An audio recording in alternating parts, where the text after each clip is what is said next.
사회복지 프로그램 개발과 평가 수업을 이어서 하겠습니다.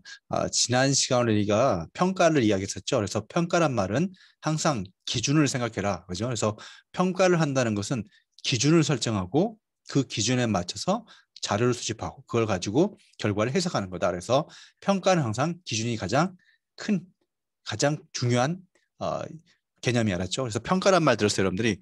기준이 뭐지? 이렇게 연결해서 생각해야 된다. 그죠?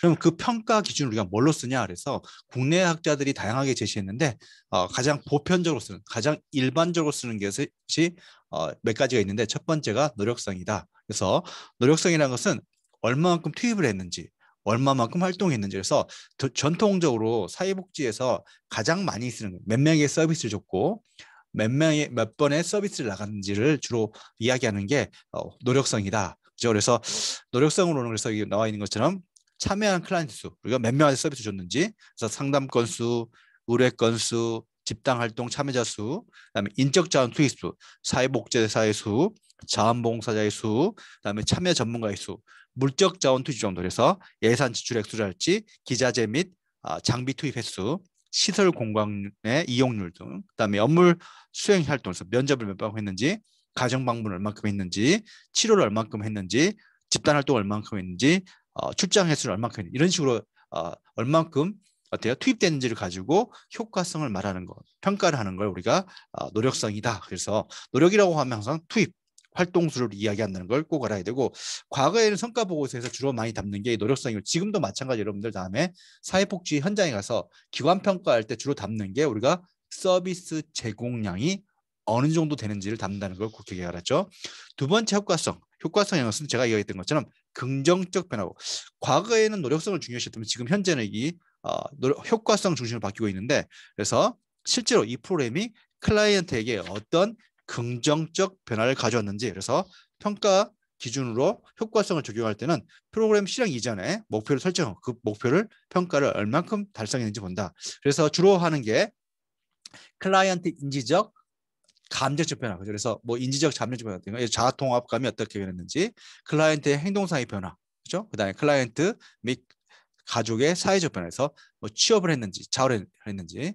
에이징 인 플레이스라는 것은 우리 노인이 노화가 있어도 계속적으로 자기 집에서 살 수 있도록 사회복지 서비스를 제공하는 거. 그래서 병원이나 병원에 가지 않고 노인들이 지역사회에 살 수 있는 환경을 조성했는지, 뭐 이런 것들을 통해서 우리가 목표를 설정할 수 있다. 그래서 효과성은 긍정적 변화를 이야기하고, 요즘 들어서 그죠? 최근에는 가장 중요한 평가 기준이 효과성이다. 그래서 여러분들이 평가라고 했을 경우에는 연결되는 걸로 효과성을 이야기해도 된다. 세 번째 단가 효율성이라는 것은 단가 비교. 그러니까 비용, 서비스를 제공하는데 비용이 소요될 거 아니에요. 그 비교를 통해서 우리가 이야기하는 게 효율성이다. 그래서 일반적으로 나와 있는 것처럼 자원을 최소한 투입하여 효과를 최대한 이끌어내는 것을 의미한다. 그래서 투입 자원, 뭐 자금이랄지, 그래서 시간이나 인력, 물질 공간을 조금 투입한 다음에 산출 서비스랄지 성과를 많이 내는 걸 우리가 이야기한다. 그래서 보통 이제 성과 같은 경우에는 주로 이제 이걸 비용으로 산정하기 어렵기 때문에 산출, 그래서 서비스를 제공한 단가가 얼마만큼 합리적이냐를 가지고 우리가 효율성을 이야기한다. 그래서 보통 이제 효과성을 노력성, 노력에 비해서 그죠? 노력에 비해서 효과가 얼만큼 되냐, 그죠? 그게 우리가 효율성 지표다.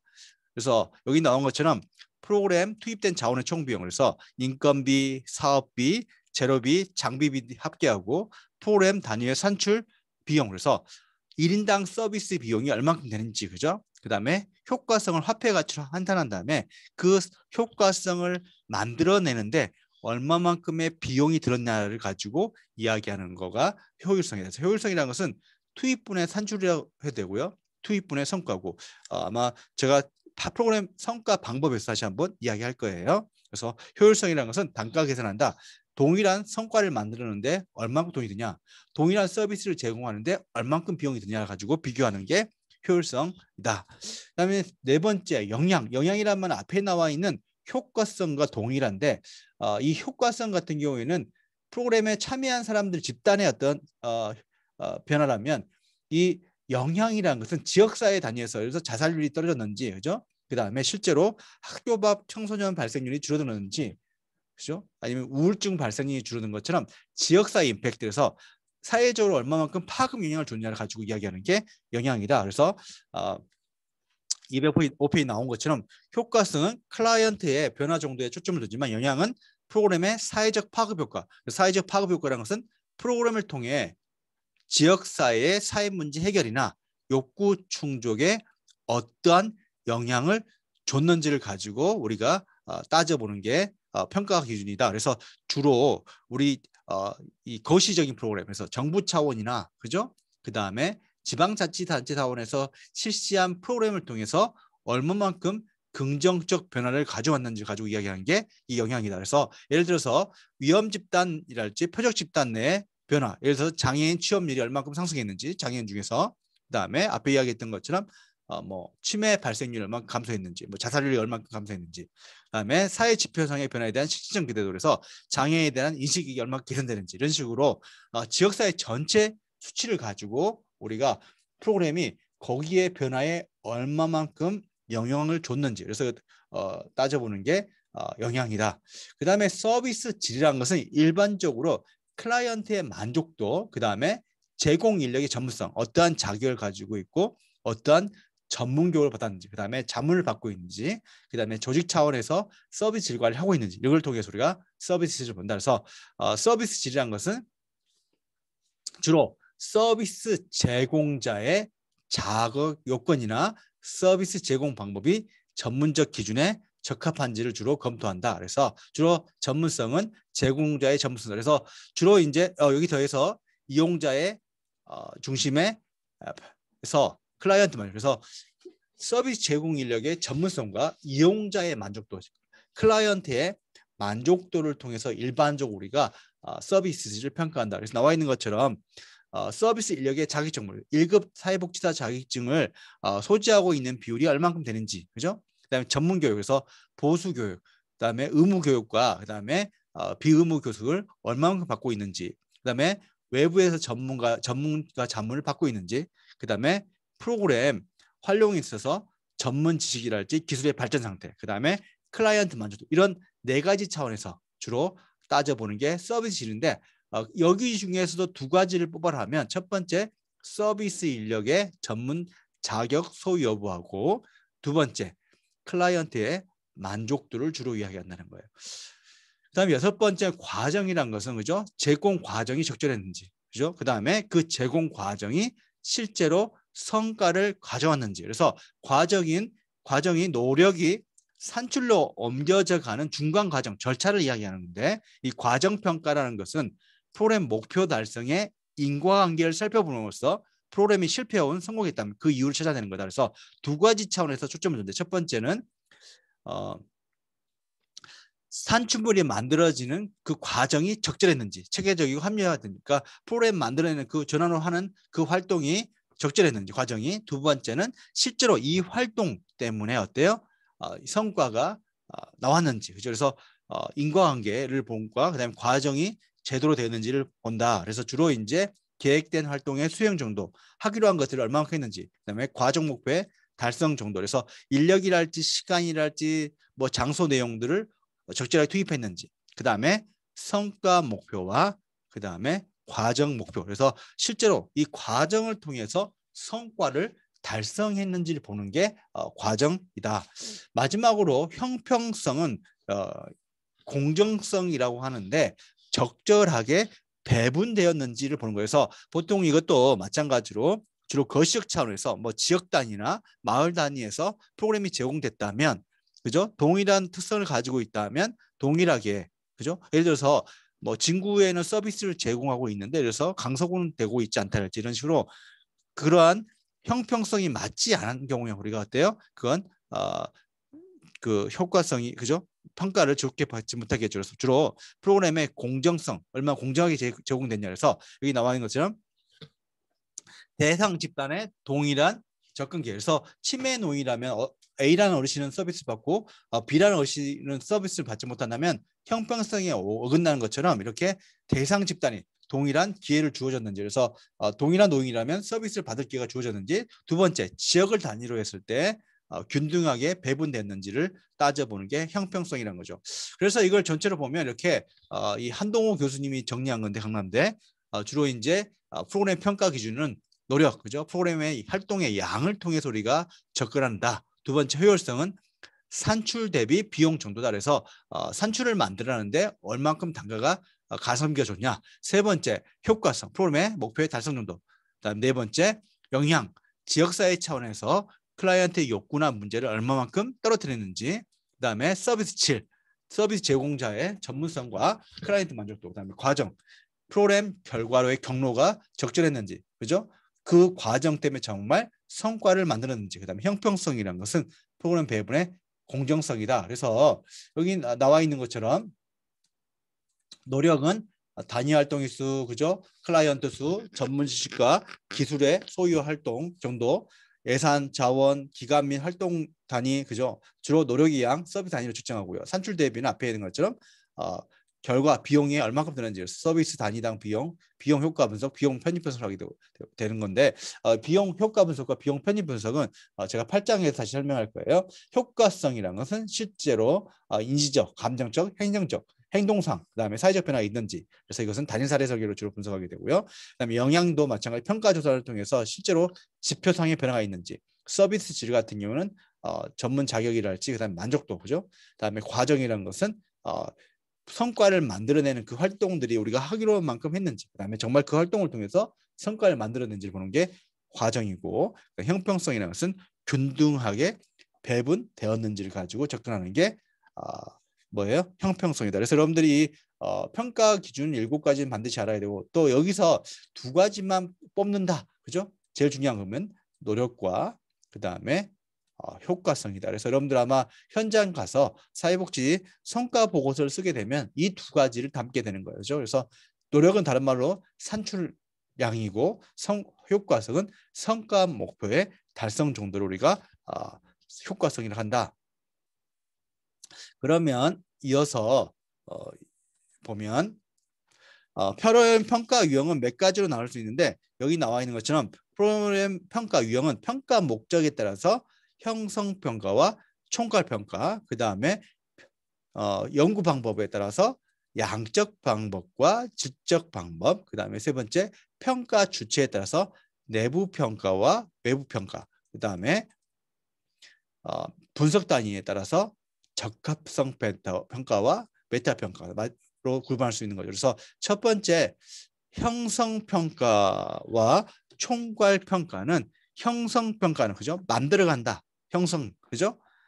프로그램 과정 중에서 도출되는 문제점을 발견해서 수정 보완할 수 하는 게 형성평가고, 마찬가지 반대로 총괄평가는 전체 다 한 다음에, 프로그램이 끝난 다음에 어떤 성과를 달성했는지를 보는 거예요. 그래서 형성평가는 산출평가랑 성격이 같을 수 있고, 과정평가나 총괄평가는 결과나 성과평가랑 연결된다. 그래서 프로그램을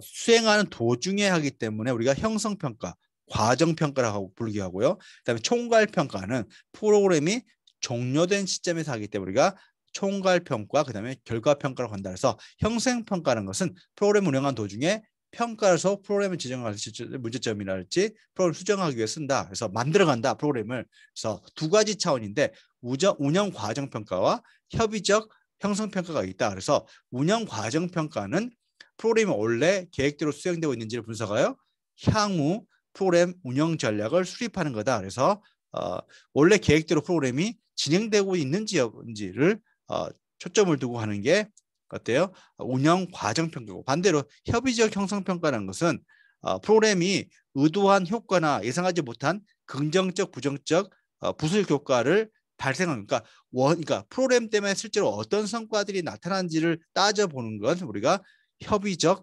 형성 평가로 간다. 좀 더 책에 보면 나와 있는데, 첫 번째 평가를 그죠? 운영 과정 평가로 하고, 이 운영 과정 평가에서는 활동의 계획에 근거해 확인해서 활동 영향을 미치는 절차나 자원, 서비스 전달, 프로그램의 대상령을 점검하게 되고, 그래서 구체적으로 원래 계획대로 활동이 이루어졌는지를 점검하는 게 어때요? 운영 과정 평가. 그래서 뭐 계획된 인적 물적 자원이 정말 양적 조책 차원에서 의도한 대로 투입됐는지, 그다음에 원래 의도한 프로그램 대상 집단의 상태로 서비스가 제공됐는지, 관련 법규나 준수를 준수했는지 이런 걸 파악하는 거고요. 반대로 협의적 형성평가는 프로그램의 효과를 결과로 하고 프로그램 원인, 그래서 실제로 프로그램 활동들이 그죠? 이러한 긍정적, 부정적 결과를 가져왔는지. 그래서 두 번째 협의적 형성평가라는 것은 주로 프로그램 효과는 어떠한 경로를 통해서 발생했는지, 프로그램 효과가 발생하지 않은 경우 어떤 경로가 잘못이 있었는지, 프로그램 효과가에 보다 강한 영향을 미치는 경로는 없는지, 이런 것들을 따져보는 게 두 번째 협의적 형성평가라는 거죠. 그 다음에 총괄평가라는 것은 프로그램이 종결된 후에 그죠? 클라이언트에게 긍정적 효과가 발생했는지 보고 주로 두 가지 차원, 효과성과 효율성 차원에서 본다. 그죠? 그래서 효과성 같은 경우에는 프로그램이 원래 의도했던 목표 달성을 했는지에 초점을 두게 되고요. 효율성 평가라는 것은 항상 비용, 프로그램 성과와 프로그램 비용을 함께 교류한다. 그래서 구체적으로 효과성, 효율성 평가 내용은 보면 효과성은 의도한 프로그램 효과가 과연 프로그램을 통해서 발생했는지, 프로그램을 통해 얻어진 효과는 프로그램 목표와 대비해서 어느 정도 달성했는지, 프로그램의 효과 크기는 어떤지, 반대로 효율성이라는 것은 프로그램을 위한 직접적 비용이 얼마나 들었는지, 사회적 비용이 얼마인지, 그다음에 이 효과가 비용을 상쇄할 만큼 큰지, 이렇게 비용 대비 성과나 산출을 만들어내는데 얼마만큼 비용이 들었는지 따져보는 게 효율성이라는 거죠. 그래서 효과성은 사실 비용은 고려하지 않는 거죠.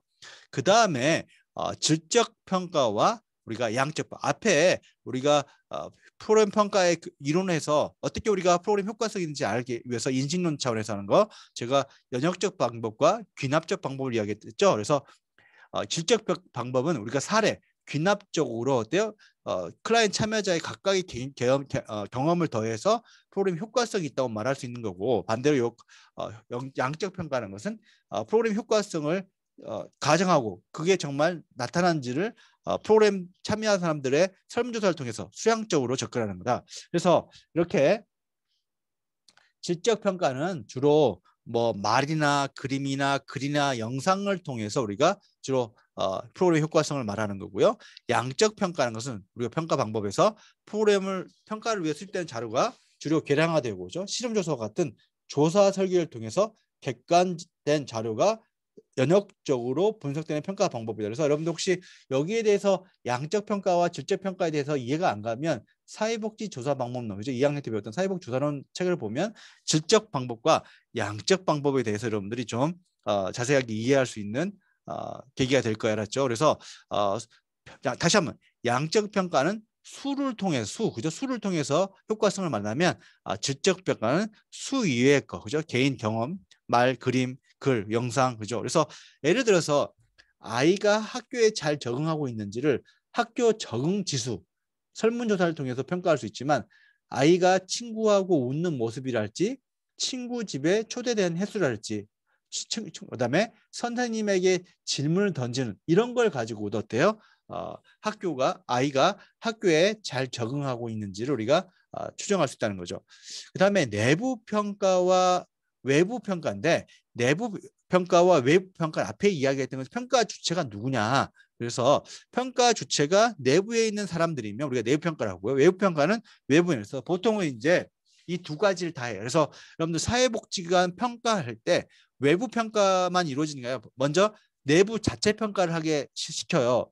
내부 자체 평가를 하고 그다음 외부 평가에 가서 그 자체 평가가 적절했는지를 보고 그다음에 추가적인 평가를 이루어지는 거예요. 그래서 내부 평가라는 것은 주로 평가를 수행하는 주체가, 프로그램을 직접 수행하는 주체가 평가를 하게 되고, 사회복지관의 관리자랄지 프로그램 관리자, 프로그램 수행 인력 등이 구성원이 돼서 실시한다. 그래서 특히 과정이나 결과에 대한 자기 반성적 평가의 성격이 강하고요. 외부 평가는 외부인에 의한 평가고, 그래서 보통 전문가들을 주로 이제 뭐 현장, 그러니까 사회복지관 평가할 때 보면 교수 1인, 예를 들어서 공무원 1인, 그다음에 현장 전문가 1인 해서 이렇게 다학제가, 그러니까 이 하나의 팀을 구성해서 주로 외부 평가를 실시하는 거죠.